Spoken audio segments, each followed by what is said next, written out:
Iran imeweka wazi kwamba imenufaika sana katika mwaka 2025 kutoka nchini Urusi. Iran imenufaika katika mambo mengi, hasa katika kipindi cha vita vya siku 12 ambapo Urusi ilionyesha kazi kubwa ambayo vyombo vya habari vingi havikueleza, lakini kwa mujibu wa Abbas Araghchi amesema kwamba ni taifa la Warusi ambalo lilisaidia kwa namna moja ama nyingine juhudi za pamoja kukabiliana na vitisho kutoka kwa Marekani, lakini pia kutoka mataifa magharibi, na hasa majaribio ya mashambulizi yaliyofanywa na serikali ya Israel.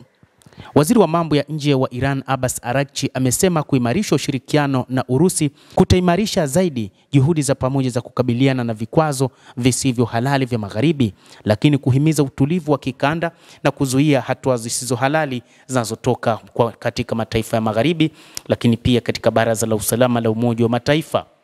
Araghchi anasema kujenga mkataba wetu na ushirikiano wa kimkakati, wizara za mambo ya nje za Iran na Urusi zimekubaliana juu ya ramani ya miaka 3 ya kuhalalisha na kuinua ushirikiano na uratibu wetu, Araghchi alisema katika chapisho kwenye akaunti yake ya X mnamo siku ya Alhamisi.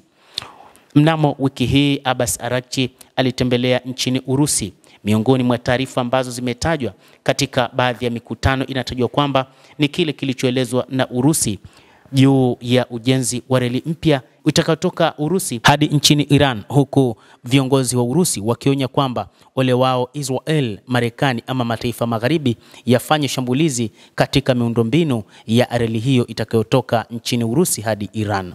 Ushirikiano wa karibu kati ya Moscow na Tehran utawezesha hatua kali dhidi ya vikwazo visivyokuwa halali vya magharibi na kuharibu mifumo ya miundombinu ya taifa hilo, na Urusi ipo tayari kuingilia kati juu ya uharibifu wa miundombinu msingi iliyojengwa kati yake pamoja na Iran. Hata hivyo, katika vita vya siku 12 Urusi ilisaidia sana juu ya baadhi ya vituo vya nyuklia, ikiwa ni pamoja na kile cha Bushehr ambacho kimejengwa kati ya Urusi pamoja na Iran. Vimeshambuliwa vituo vya nyuklia vya Fordo, Natanz na Isfahan, lakini kituo hiki chenye ushirikiano kati ya Urusi na Iran kiliachwa. Hii ni sababu ambayo Iran inajivunia kwamba imepata mshirika mwenye uwezo wa kutoa kauli na kusikika katika ulimwengu, na hivyo ndivyo ambavyo Iran inasema imenufaika katika mwaka 2025 kutokana na Urusi. Ushirikiano wa karibu kati ya Moscow na Tehran utawezesha hatua kali dhidi ya vikwazo. Urusi imetumia mbinu mbalimbali kuzuia hatua zisizo halali katika Baraza la Usalama la Umoja wa Mataifa, aliongeza Abbas Araghchi. Anasema zaidi Bwana Abbas, majirani zetu ndio kipaumbele chetu, mwanadiplomasia huyo mkuu wa Iran amesema. Araghchi alifanya mikutano na maafisa wakuu wa Urusi wakati wa ziara yake huko Moscow wiki hii baada ya safari yake kutoka Belarus. Hata hivyo, amekiri kusema kwamba Urusi ni taifa ambalo kwa sasa ndiye mshirika wa kutegemewa pamoja na Uchina.